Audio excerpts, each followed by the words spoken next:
नमस्कार all biology students.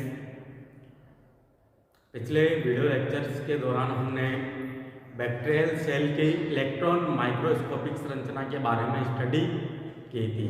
आज उसी से रिलेटेड एक टॉपिक पढ़ेंगे जिसका नाम है प्लाज्मिड।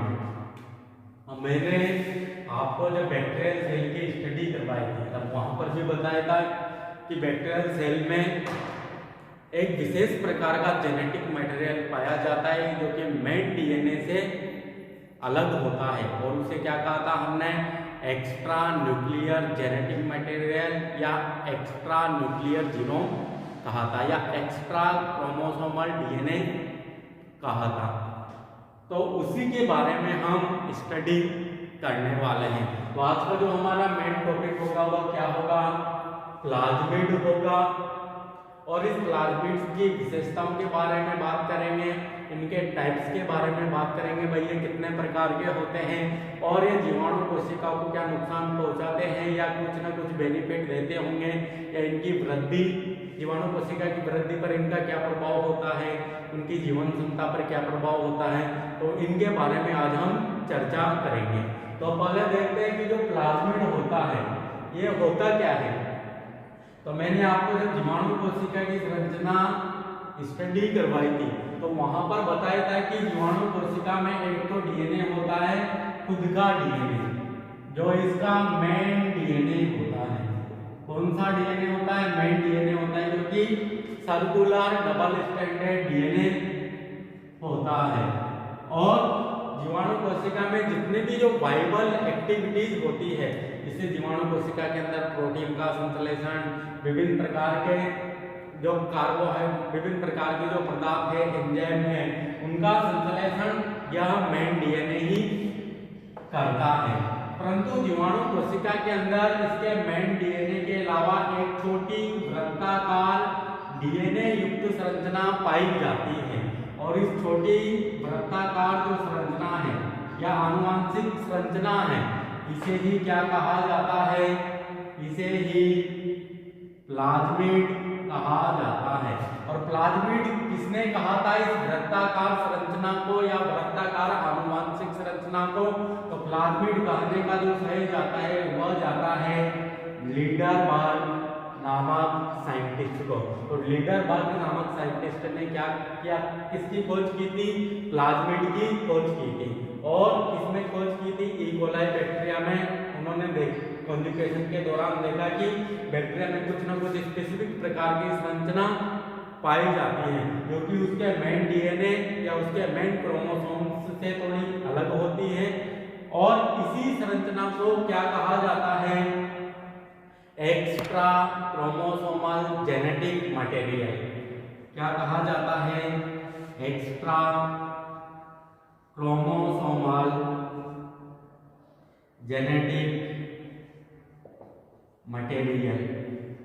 मतलब क्रोमोसोम तो कौन सा है, ये वाला है। इसके अलावा भी अगर कोशिका में कुछ पाया जा रहा है तो उसे क्या कहेंगे, एक्स्ट्रा। और ये क्या है, एक आनुवंशिक पदार्थ है, इसे क्या कहेंगे, एक्स्ट्रा क्रोमोसोमल जेनेटिक मटेरियल या एक्स्ट्रा न्यूक्लियर जीनोम। मतलब न्यूक्लियर जो जीनोम है उसके अलावा भी कुछ ना कुछ आनुवंशिक संरचनाएं यहाँ पर पाई जा रही है, और इसे ही क्या कहा जाता है, प्लाज्मिड कहा जाता है। और ये जो प्लाज्मिड होता है, अगर इसके रेप्लिकेशन की हम बात करें, क्योंकि प्लाज्मिड क्या है, एक डीएनए है, तो अपनी प्रतिकृति तो करेगा ही सही। तो इसका जो प्रतिकृतिकरण होता है वह कब होता है, किस समय होता है, या इस मेन डीएनए के साथ ही होता है या स्वतंत्र रूप से होता है, जिसके बारे में भी हम बात करेंगे। तो अगर इसके प्रतिकृतिकरण या इसके रेप्लिकेशन की हम बात करें, तो इसका जो रेप्लिकेशन होता है या तो मेन डीएनए के साथ भी हो सकता है। मतलब जब मेन डीएनए प्रतिकृतिकरण करेगा या रेप्लिकेट होगा यह, तब भी प्लाज्मिड भी रेप्लिकेट हो सकता है, या हो सकता है यह स्वतंत्र रूप से अपनी बहुत सारी कॉपियां बना ले। मतलब इसके ऊपर डिपेंड नहीं है यह प्रतिकृतिकरण के लिए, यह स्वतंत्र रूप से रेप्लिकेट होकर भी बहुत सारे प्लाज्मिड बना सकता है। अब जो ये प्लाज्मिड होते हैं ये जीवाणु कोशिका में कार्य क्या करते हैं, तो जो ये प्लाज्मिड होंगे ये जीवाणु कोशिका में किसी भी काम के नहीं है। मतलब जीवाणु कोशिका की जो जीवन क्षमता होती है और जीवाणु कोशिका की जो वृद्धि होती है वह यह उसको किसी भी प्रकार से प्रभावित नहीं करते हैं, क्योंकि ये जो है प्लाज्मिड होंगे ना तो ये जीवाणु कोशिका की जीवन क्षमता को प्रभावित करेंगे, ना उसकी वृद्धि को तेज करेंगे या वृद्धि में रुकावट लाएंगे। तो जीवाणु कोशिका के लिए तो वे किसी भी काम के नहीं है, परंतु फिर भी जो ये प्लाज्मिड होते हैं ये जीवाणु कोशिका को एक एडिशनल बेनिफिट देते हैं।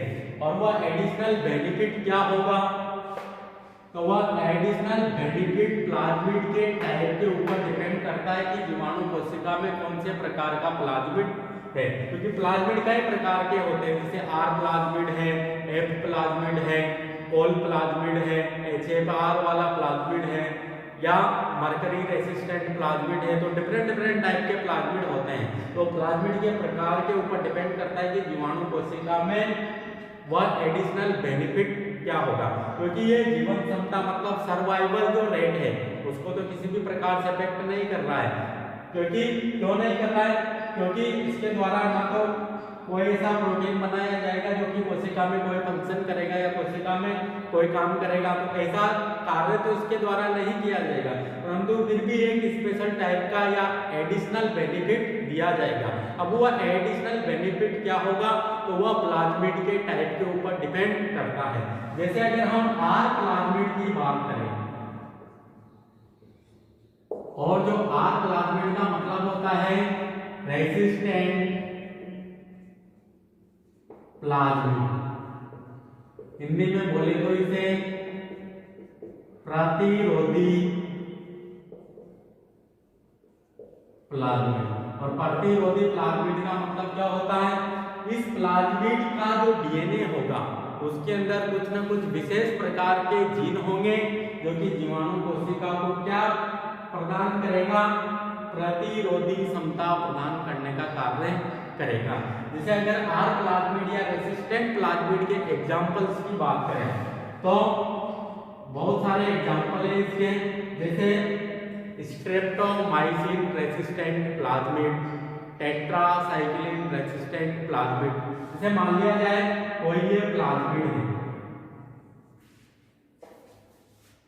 जैसे ये कोई प्लाज्मिड है और ये कौन सा प्लाज्मिड है, आर प्लाज्मिड है, मतलब कौन सा है, प्रतिरोधी प्लाज्मिड है। मान लिया जाए इस प्लाज्मिड में यहाँ पर स्ट्रेप्टोमाइसिन रेसिस्टेंट जीन है। कौन सा जीन है, स्ट्रेप्टोमाइसिन रेसिस्टेंट जीन है। तो अगर इस जीवाणु कोशिका को अगर हम स्ट्रेप्टोमाइसिन वाले माध्यम में ग्रो कराएंगे, और स्ट्रेप्टोमाइसिन किसकी बात कार्य करता है, एक एंटीबायोटिक की बात कार्य करता है। अगर इस जीवाणु कोशिका को हम यहाँ पर क्या है, कोई भी माध्यम है जिसमें जीवाणु कोशिका को ग्रो कराएंगे और ये माध्यम कैसा है, स्ट्रेप्टोमाइसिन युक्त है, मतलब इस माध्यम में क्या पड़ी हुई है, स्ट्रेप्टोमाइसिन नामक दवाई पड़ी हुई है। अगर इस जीवाणु कोशिका को यहाँ पर ग्रो कराएंगे तो ये क्या करेगी, यहाँ पर आसानी से ग्रो हो जाएगी, मतलब अपनी वृद्धि करेगी, क्योंकि इसके पास क्या है, स्ट्रेप्टोमाइसिन रेसिस्टेंट प्लाज्मिड वाला जीन प्लाज्मिड उपस्थित है, क्योंकि इस प्लाज्मिड में स्ट्रेप्टोमाइसिन रेसिस्टेंट जीन उपस्थित है, जिसके कारण यहाँ पर जो ये रेसिस्टेंट जो एंटीबायोटिक होगा इसके प्रभाव को यह नष्ट कर देगी। अगर इसी ही कोशिका को अगर हम टेट्रासाइक्लिन वाले माध्यम पर ग्रो कराए तो यह कोशिका यहाँ पर क्या हो जाएगी, मर जाएगी, क्योंकि जो टेट्रासाइक्लिन जो एंटीबायोटिक होता है वह इस कोशिका को नष्ट कर देगा, क्योंकि इसके पास टेट्रासाइक्लिन रेसिस्टेंट जीन उपस्थित नहीं है। तो जो आर प्लाज्मिड होते हैं वह क्या होते हैं, प्रतिरोधी प्लाज्मिड होते हैं, और प्रतिरोधी प्लाज्मिड होने के कारण उनमें कुछ ना कुछ औषधियों या कुछ ना कुछ एंटीबायोटिक जो प्रतिरक्षी होती है उनके प्रति प्रतिरोधकता उत्पन्न हो जाती है उन जीवाणु कोशिकाओं में जिनमें ये उपस्थित होगा। तो ये क्या है, एडिशनल बेनिफिट है।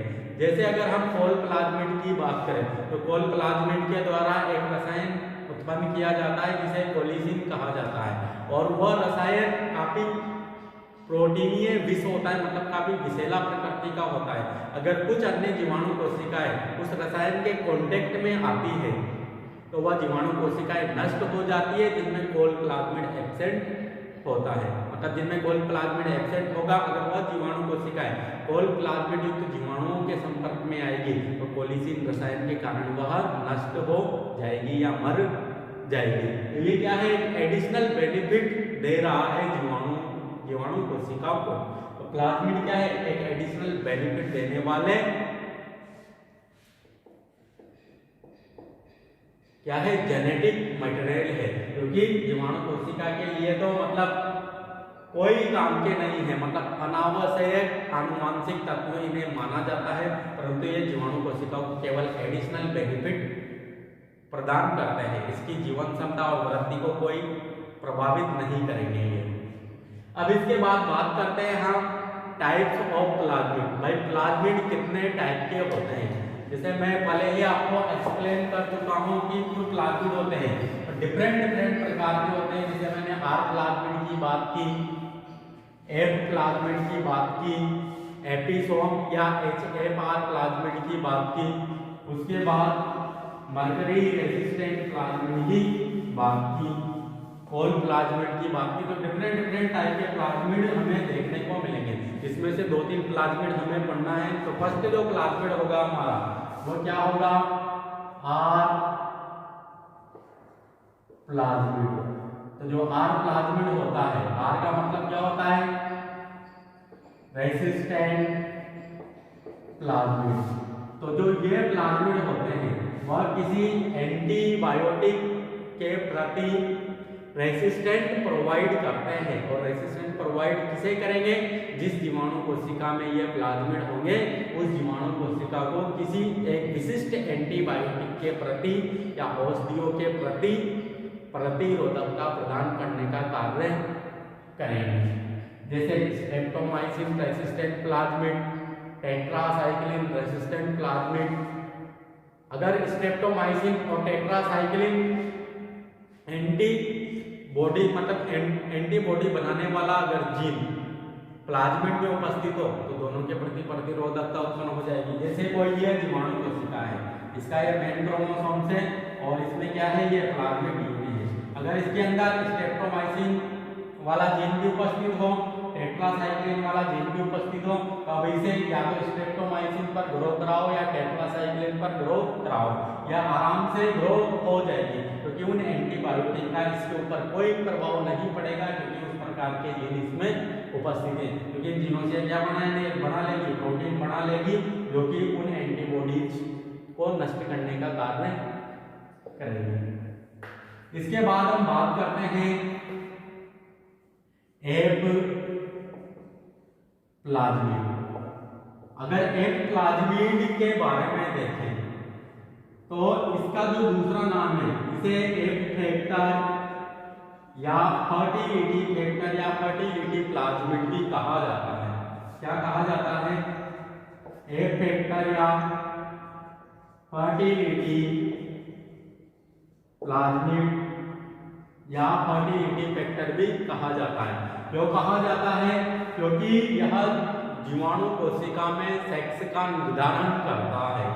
क्या करता है, यह सेक्स का या लिंग का निर्धारण करता है। किसमें करता है, जो ई कोलाई कोशिका होती है, जीवाणु जो कोशिका होती है उसमें सेक्स का निर्धारण कौन करता है, एफ प्लाज्मिड या एफ फैक्टर करता है। इसी कारण इसे फर्टिलिटी प्लाज्मिड या एफ प्लाज्मिड भी कहा जाता है।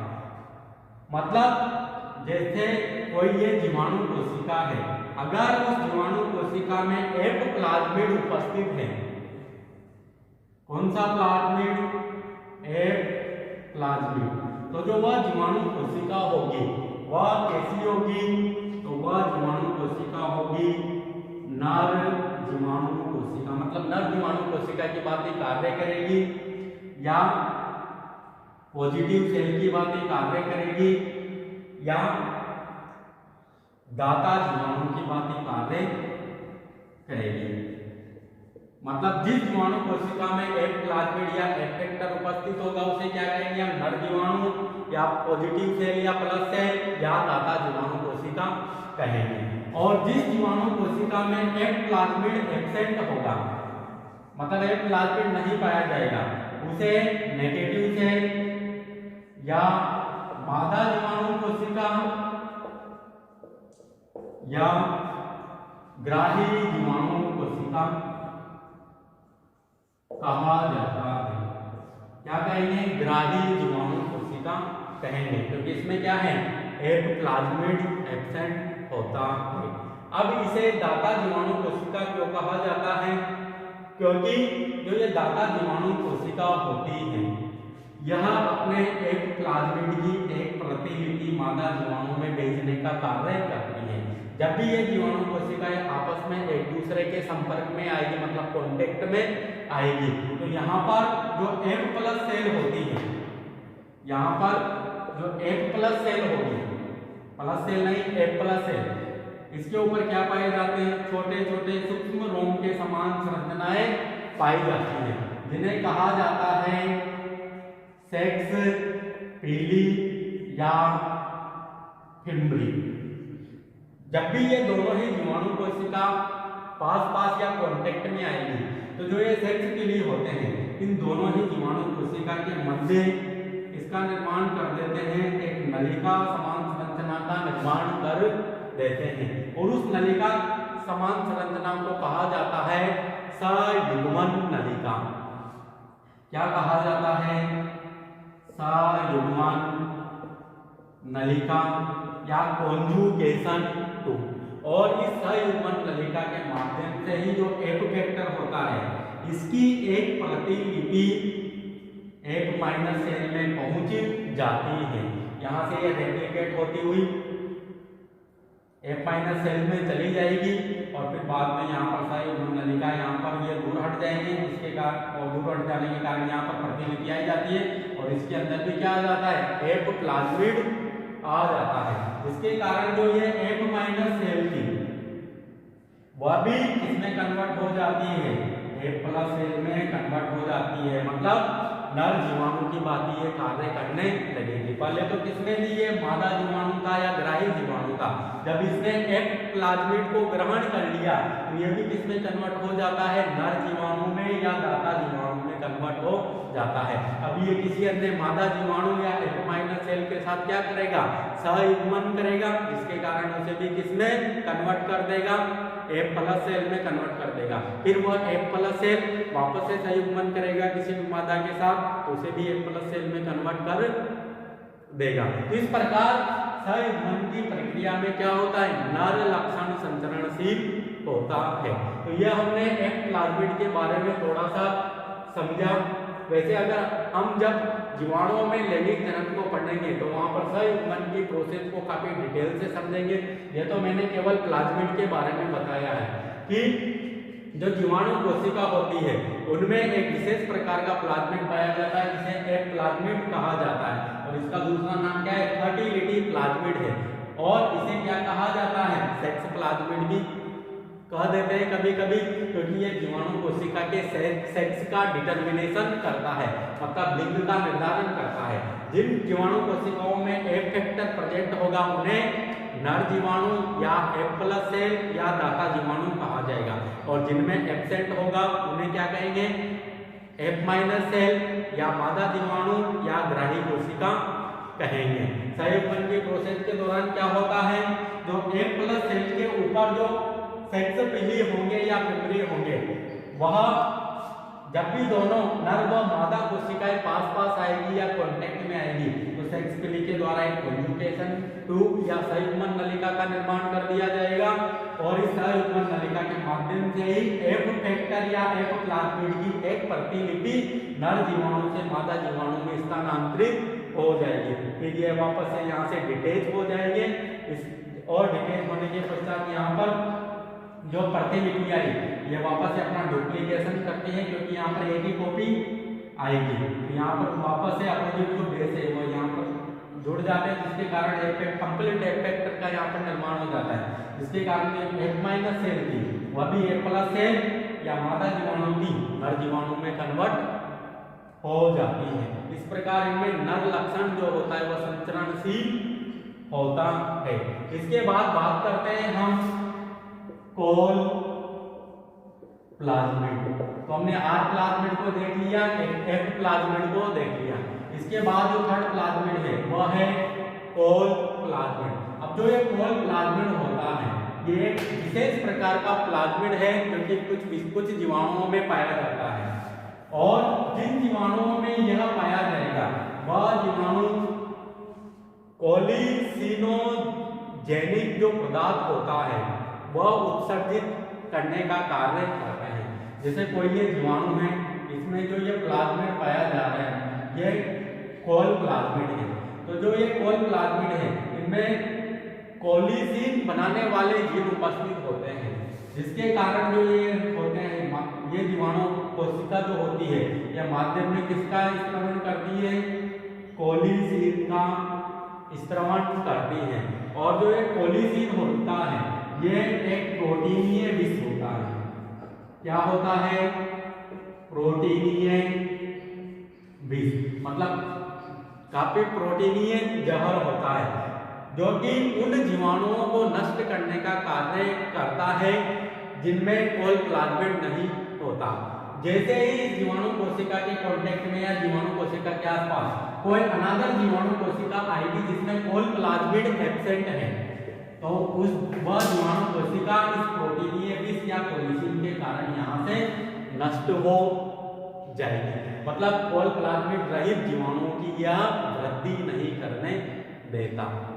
इसी प्रकार अगला प्लाज्मिड पढ़ते हैं हम, उसका नाम है एपिसोम। अब जो ये एपिसोम प्लाज्मिड होता है, तो जो एपिसोम प्लाज्मिड होता है ये क्या होता है? तो अभी हमने एक प्लाज्मिड की बात की। जैसे ये जीवाणु कोशिका है, इसका ये मेन क्रोमोसोम है और यहाँ पर कौन सा प्लाज्मिड है? एप प्लाज्मिड उपस्थित है। तो अगर ये एप प्लाज्मिड या यहाँ पर जो ये प्लाज्मिड पाया जा रहा है, ये प्लाज्मिड अगर जीवाणु कोशिका के मेन डीएनए के साथ अगर जुड़ जाए या इसके साथ संयुग्मित हो जाए, तो संयुग्मित होने पर जो प्लाज्मिड बनेगा उसे कहेंगे हम एपिसोम। क्या कहेंगे? एपिसोम। जैसे जीवाणु का मेन डीएनए है, अगर यह प्लाज्मिड भी इसी मेन डीएनए के साथ संयोजित हो जाए तो इस प्लाज्मिड को कहेंगे अब एपिसोम। और जो ये कोशिका होती है इसे कहते हैं हम HFR, हाई फ्रीक्वेंसी रिकॉम्बिनेशन, और इसे कहा जाता है A+HFR सेल, जो कि नर की बात ही कार्य करेगी और संयुग्मन की प्रोसेस में पार्टिसिपेट करेगी। जब ये HFR सेल किसी अन्य मादा F- सेल के साथ संयुग्मन करेगी तो इस दौरान जो ये डीएनए होगा इसका प्रतिकृतिकरण होकर तीव्र रूप से क्या होता है? यह जाता है, मतलब काफी तेज गति से यह ट्रांसफर होता है। इसी कारण इसका नाम क्या पड़ा? High frequency recombination.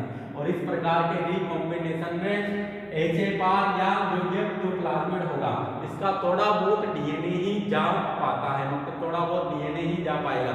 इस कारण जो F- सेल होगी वह F+ सेल में कन्वर्ट नहीं हो पाती, क्योंकि यहाँ से जो ये डीएनए जाएगा इसको लगते हैं कम से कम 2 घंटे, परंतु 2 घंटे तक दो जीवाणु कोशिकाएं आपस में कांटेक्ट में नहीं रह पाती। कुछ विशेष परिस्थितियां होती है, जैसे